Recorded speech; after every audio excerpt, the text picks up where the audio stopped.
नमस्कार दोस्तों, आज की कहानी है सास ने जीना मुश्किल कर दिया। एक माँ को जब कोई यह कहे कि इस बच्चे की आस छोड़ दो, इसे तुम जन्म मत दो, तो उस माँ पर क्या बीतती है। वह अगर दुर्गा का रूप ना ले तो क्या करे। नेहा की शादी को 3 साल हो गए थे। नेहा और उसके पति मानव अभी बच्चा नहीं चाहते थे, पर उसकी सास ने तो उसे सुना सुना कर उसका जीना मुश्किल कर रखा था। नेहा ने फैसला किया कि चलो एक बच्चा कर ही लेते हैं। बहुत मनाने के बाद उसके पति मानव माने थे। वह कहते थे कि अभी तो सब बोल रहे हैं, बाद में तुम्हारी मदद कोई नहीं करेगा। पर नेहा पर तो जैसे जुनून सवार था, तो मानव को मानना ही पड़ा। कुछ महीनों बाद खुशी की खबर आई। नेहा प्रेग्नेंट थी। माँ बनने की खुशी होती ही कुछ अलग है, जो बिना माँ बने महसूस नहीं किया जा सकता। घर में सब खुश थे, पर मानव नेहा के लिए चिंतित थे।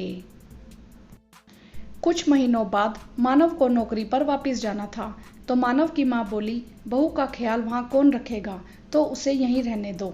तुम तो पूरे दिन ड्यूटी में रहोगे, यहाँ तो हम सब हैं।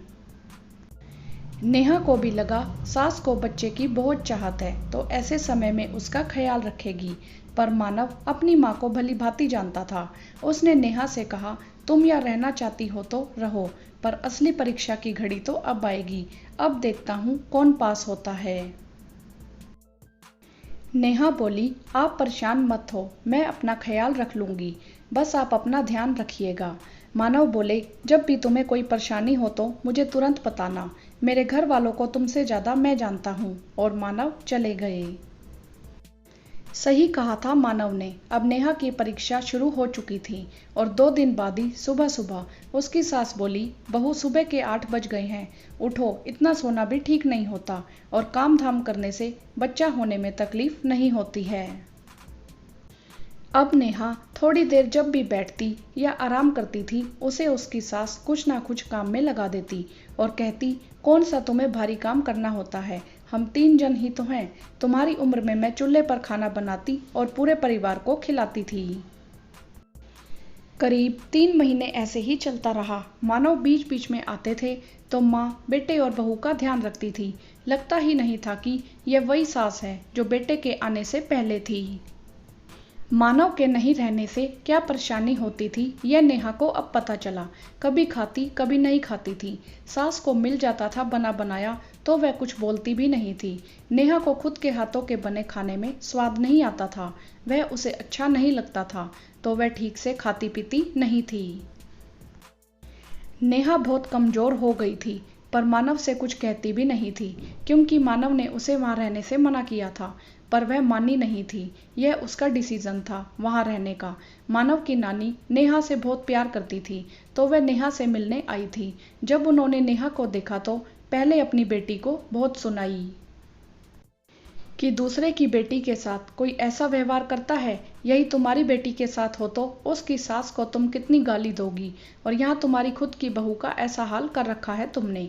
नेहा बोली, नानी जी, मम्मी जी ने कुछ नहीं किया, मुझे ही कुछ अच्छा नहीं लगता है। नानी बोली, हाँ तो यह बनाकर तुम्हें खिलाती, खुद की बेटी को ऐसे ही रहने देती। देखो बहू, यह तो तुम दोनों सास बहू की परीक्षा की घड़ी है।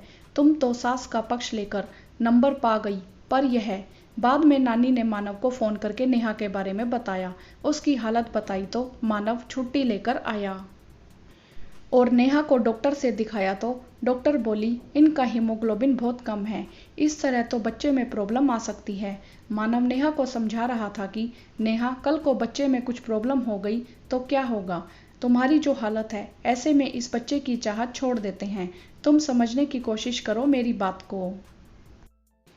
नेहा ने जब यह सुना तो बहुत चिल्लाई और जैसे दुर्गा का रूप ले ली हो, और बोली, मानती हूँ सब मेरी गलती है, पर इस बच्चे की क्या गलती है, इसे किस बात की सजा मिलेगी। प्लीज मानव, मानती हूँ इस परीक्षा में मैं फेल हो गई, पर मुझे एक मौका दीजिए। आप जो बोलेंगे मैं वही करूंगी, पर मेरा बच्चा मुझे सही सलामत चाहिए। और नेहा रोए जा रही थी।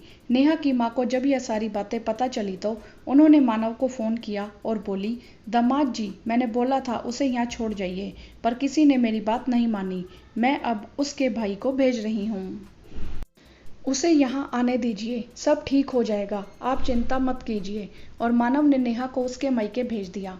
करीब 2 महीने में ही नेहा की हालत में सुधार आने लगा। उसका हीमोग्लोबिन भी बढ़ गया और डॉक्टर ने भी कहा कि अब नेहा की हालत में सुधार है, अब यह ठीक है। इधर नेहा की सास बोली, क्या मैंने कभी किसी चीज के लिए मना किया था? तो मानव बोला, मम्मी तुमने मना नहीं किया था, पर कुछ किया भी तो नहीं, तो उसे वहीं उसकी माँ के घर ही रहने दो और यह परीक्षा की घड़ी बीत जाने दो।